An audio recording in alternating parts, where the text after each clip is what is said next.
Price the lord. ಯೇಸು ಕ್ರಿಸ್ತನ ಅತ್ಯುನ್ನತವಾದಂತ ಜೀವವುಳ್ಳ ನಾಮದಲ್ಲಿ ನಿಮ್ಮೆಲ್ಲರಿಗೂ ನಮ್ಮ ಜೀಸಸ್ ಲವ್ಸ್ ಪ್ರೇಯರ್ ಮಿನಿಸ್ಟ್ರೀಸ್ ಮೂಲಕ ವಂದನೆಗಳನ್ನ ಸಲ್ಲಿಸ್ತಾ ಇದ್ದೇನೆ. ಸೊ ದೇವರು ಒದಗಿಸಿಕೊಟ್ಟಂತ ಮತ್ತೊಂದು ನೂತನ ದಿನಕ್ಕಾಗಿ ದೇವಾದಿ ದೇವರಿಗೆ ಮಹಿಮೆನ ಸಲ್ಲಿಸುತ್ತಾ ನೀವೆಲ್ಲರೂ ಕ್ಷೇಮವಾಗಿ ಸಂತೋಷವಾಗಿ ಈ ಉದಯ ಕಾಲವನ್ನ ನೋಡ್ತಾ ಇದ್ದೀರಿ, ದೇವರಲ್ಲಿ ಆನಂದಿಸ್ತಾ ದೇವರನ್ನ ಸ್ತುತಿಸ್ತಾ ಇದ್ದೀರಿ ಎಂಬುದಾಗಿ ನಾನು ಕರ್ತನಲ್ಲಿ ಆನಂದಿಸುತ್ತಾ ದೇವರನ್ನ ಮಹಿಮೆ ಪಡಿಸುವಳಾಗಿದೆ. ಆಮೇಲೆ ಹಾಗೆ ದೇವರು ನಮಗಾಗಿ ಈ ದಿನ ಏರ್ಪಡಿಸಿದ ವಾಗ್ದಾನ ವಾಕ್ಯವನ್ನ ನಾವು ಧ್ಯಾನಿಸೋಣ. ಯೋಹಾನನು ಬರೆದ ಸುವಾರ್ತೆ 14ನೇ ಅಧ್ಯಾಯ 6ನೇ ವಚನ. ನಾನೇ ಮಾರ್ಗವು ಸತ್ಯವು ಜೀವವೂ ಆಗಿದ್ದೇನೆ. ಆಮೇನ್, ಹಲ್ಲೆಲೂಯಾ. ದೇವರಿಗೆ ಸ್ತೋತ್ರ ಉಂಟಾಗಲಿ. ಹೌದು ಪ್ರಿಯರೇ, ನನ್ನ ದೇವರು ಮಾರ್ಗವು ಸತ್ಯವು ಜೀವವು ಉಳ್ಳಂತ ದೇವರು. ನಮ್ಮ ಇಸ್ರಾಯೇಲರನ್ನ ನಡೆಸಲಿಕ್ಕೆ ಆತನು ಮಾರ್ಗವಾಗಿ, ಸೊ ಆತನು ಎಲ್ಲವನ್ನ ಪ್ರತಿಯೊಂದು ಸ್ಥಳದಲ್ಲಿಯೂ ಕೂಡ ಆತನು ಮಾರ್ಗವಾಗಿ, ಅಗ್ನಿಸ್ತಂಭವಾಗಿ, ಮೇಘಸ್ತಂಭವಾಗಿ ನಡೆಸಿದಂತ ದೇವರು. ನಮಗೆ ಸರಳ ಮಾರ್ಗವನ್ನ ಏರ್ಪಡಿಸುವಂತದ್ದು ದೇವರು. ಡೊಂಕಾಗಿರುವಂತ ಮಾರ್ಗವನ್ನ ಸರಿಪಡಿಸುವಂತ ದೇವರು, ಸರಿ ಸಮವಾಗಿ ಮಾರ್ಪಡಿಸುವಂತ ದೇವರು ನನ್ನ ಜೀವವುಳ್ಳ ದೇವರು. ಅನೇಕ ಸಂದರ್ಭದಲ್ಲಿ ನಾವು ನೋಡ್ತೇವೆ, ಈ ಲೋಕದ ಮಾರ್ಗಗಳು ಅನೇಕ ಅಡ್ಡದಾರಿಯನ್ನು ನಡೆಸುವಂತ ಮಾರ್ಗಗಳು, ಅನೇಕ ನಷ್ಟವನ್ನ ಹೊಂದಿಕೊಳ್ಳುವಂತ ಮಾರ್ಗಗಳು, ಅನೇಕ ಸಂದರ್ಭದಲ್ಲಿ ನಾವು ಕುಗ್ಗಿ ಹೋಗಿ ನಾವು ಅನಾರೋಗ್ಯಕ್ಕೆ ಗುರಿಯಾಗುವಂತ ಮಾರ್ಗಗಳನ್ನ ನಾವು ನೋಡ್ತಾ ಇದ್ದೇವೆ. ಹಣ ಸಂಪಾದನೆ ವಿಚಾರದಲ್ಲಿ ಅಡ್ಡದಾರಿಗಳನ್ನ ಹಿಡಿದು ಎಷ್ಟೋ ಜನ ತಮ್ಮ ಪ್ರಾಣವನ್ನ ಕಳೆದುಕೊಂಡು ಇರುವಂತ ಮಾರ್ಗಗಳನ್ನ ನಾವು ನೋಡ್ತಾ ಇದ್ದೇವೆ. ಆದರೆ ನಮ್ಮ ಜೀವ ಸ್ವರೂಪನಂತ ದೇವರು ನಮಗೆ ಯಾವಾಗ್ಲೂ ಒಳ್ಳೆಯ ಮಾರ್ಗವನ್ನ ತೋರಿಸುವಂತ ದೇವರು. ಆ ಒಳ್ಳೆಯ ಮಾರ್ಗ ಪ್ರಾರಂಭದಲ್ಲಿ ಇಕ್ಕಟ್ಟಾಗಿರಬಹುದು, ಆದ್ರೆ ದೇವರು ಉನ್ನತವಾಗಿ ಇಕ್ಕಟ್ಟಾದ ಮಾರ್ಗದಲ್ಲಿ ನಮ್ಮ ನಡೆಸಿ ವಿಶಾಲವಾಗಿ ಮಾರ್ಪಡಿಸುವಂತ ದೇವಾದಿ ದೇವರಾಗಿದ್ದಾರೆ. ಆಮೇಲೆ ಅಂತಹ ಜೀವವುಳ್ಳ ದೇವರನ್ನಾಗಿದೆ ನಾವು ನಂಬಿರುವಂಥದ್ದು. ಅನೇಕ ಸಂದರ್ಭಗಳು ಯಾವ ಮಾರ್ಗವಾಗಿ ಹೋಗ್ಬೇಕು, ಎಲ್ಲಿಗೆ ಹೋಗ್ಬೇಕು, ಯಾವ ರೀತಿ ಎಂಬುದಾಗಿ ಅನೇಕ ಸಂದರ್ಭ ಆಲೋಚನೆ ಮಾಡ್ತಾ ಇರ್ತೀವಿ, ಹೌದಾ?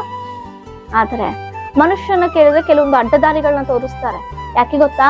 ನಾವು ನಷ್ಟ ಹೊಂದಿಕೊಳ್ಳಲಿಕ್ಕೆ, ನಾವು ಬಿದ್ದು ಹೋಗ್ಲಿಕ್ಕೆ. ಆದರೆ ದೇವರ ಸಮ್ಮುಖಕ್ಕೆ ಬಂದು ನಾವು ಪ್ರಾರ್ಥಿಸಿದ್ರೆ ಆದ್ರೆ ಖಂಡಿತವಾಗಿಯೂ ದೇವರು ಒಳ್ಳೆಯ ಮಾರ್ಗವನ್ನ, ಸರಿಯಾದ ಮಾರ್ಗವನ್ನ, ಸಮವಾಗಿರುವಂತ ಮಾರ್ಗವನ್ನ ನಮಗೆ ತೋರಿಸುವಂತ ದೇವರು. ಅದು ಮಾತ್ರವಲ್ಲದೆ ಆತನು ಜೀವವುಳ್ಳ ದೇವರು ಪ್ರಿಯರೇ, ಜೀವವನ್ನು ಕೊಡುವಂತ ದೇವರು. ಆಮೇಲೆ ಸತ್ತಂತ ಲಾಜರನಿಗೆ ಜೀವವನ್ನು ಕೊಟ್ಟಂತ ದೇವರು, ಯಾಯಿನ ಮಗಳಿಗೆ ಜೀವವನ್ನು ಒದಗಿಸಿ ಕೊಟ್ಟಂತ ದೇವರು. ಆಮೇಲೆ ಕೆಲವೊಂದು ಸಂದರ್ಭದಲ್ಲಿ ನಮ್ಮ ಆಧ್ಯಾತ್ಮಿಕ ಸ್ಥಿತಿಯಲ್ಲಿ ನಾವು ಸತ್ತಂತವರಾಗಿದ್ದಾಗಿಯೂ ಕೂಡ ಆತನು ಜೀವ ಸ್ವರೂಪನಂತ ದೇವರಾಗಿ ನಮ್ಮನ್ನು ಜೀವಿಸುವಂತ ದೇವರು, ನಮ್ಮಲ್ಲಿ ಆತನು ಜೀವಿಸುವಂತ ದೇವರು, ನಮ್ಮಲ್ಲಿ ಆಧ್ಯಾತ್ಮಿಕವಾಗಿ ಕಾರ್ಯಗಳನ್ನ ಸತ್ತು ಬಿದ್ದಂತ ರೀತಿಯಲ್ಲಿರುವಂತ ಪ್ರತಿಯೊಂದು ಕಾರ್ಯಗಳನ್ನ ಉಜ್ಜೀವನ ಪಡಿಸಿ ಜೀವದಿಂದ ತುಂಬಿಸುವಂತ ದೇವರು ಪ್ರಿಯರೇ.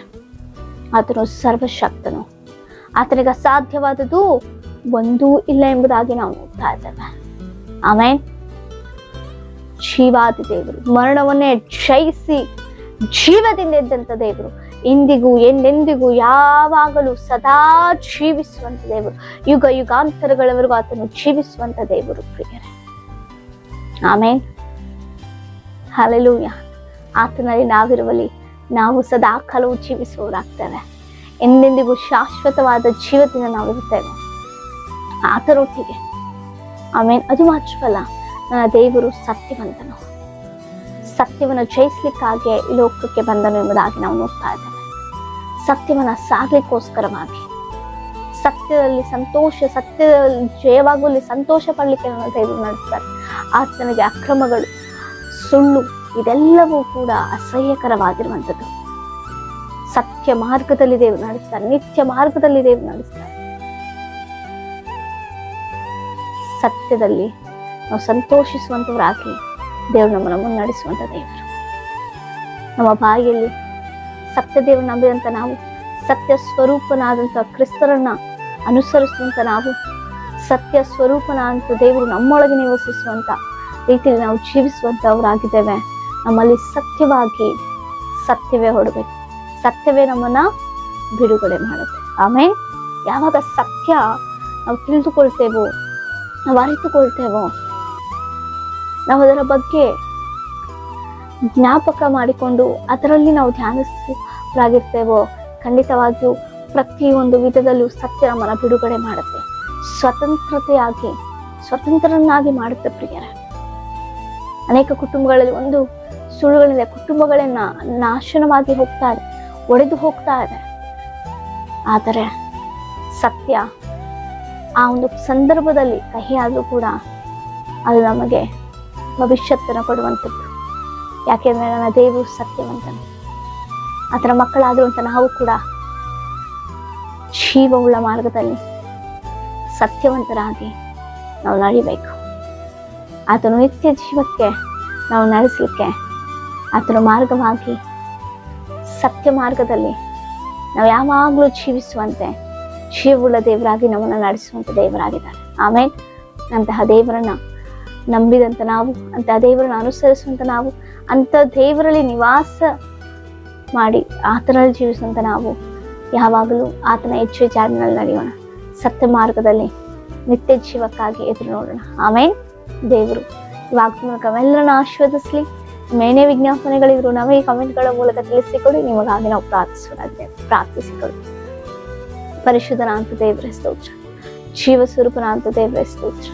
ಅಪ್ಪ, ನಾನೇ ಮಾರ್ಗವು ಸತ್ಯವೂ ಜೀವವೂ ಆಗಿದ್ದರೆ ಎಂಬುದಾಗಿ ವಾಗ್ದಾನ ಮಾಡಿದ ದೇವರೇ, ಸತ್ಯ ಮಾರ್ಗದಲ್ಲಿ ನಿತ್ಯ ಜೀವಕ್ಕಾಗಿ ನಮ್ಮನ್ನು ನಡೆಸು, ಸಹಾಯ ಮಾಡಿ. ವಾಗ್ದಾನ ನಾವೆಲ್ಲರನ್ನ ಆಶ್ರಯಿಸು. ಯೇಸುವಿನ ನಾಮದಲ್ಲಿ ಬೇಡಿದ್ದು ಎಲ್ಲವನ್ನು ಹೊಂದಿಕೊಂಡಿದ್ದೇವೆ ಪರಲೋಕದ ಪರಮ ತಂದೆಗೆ.